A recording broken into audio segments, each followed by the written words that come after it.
Imibiko yabezindaba ithi iPetrosa ikhokhisa i-Eskom intengo ephezulu yodizili. I-Eskom isebenzisa udizili ukuze iphehle ugesi kwamanya amaziko ayo ukusiza ekunqandeni ukucisha kukagesi.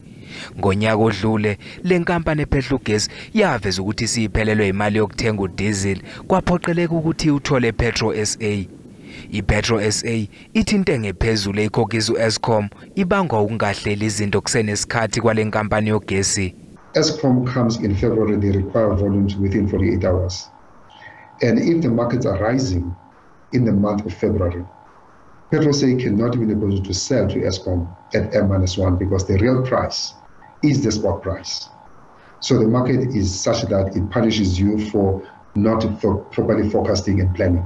Lenkampani yowoyela ithi yacela ukwaziswa kusasele izinyanga ezintathu ngokuthi Eskom izodinga udizili ongakanani kepha lokho akuzange kwenzeka.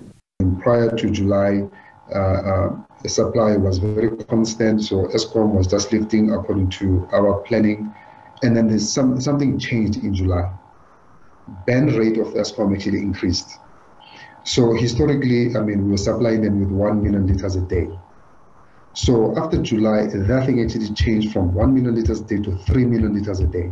iPetrosa ithi ukuzithengisa ngentengo ethe ukwehla kufanele icikice izivumelwano zokuthenga udizili ezidonsa isikhathi eside namazwe aseMiddle East.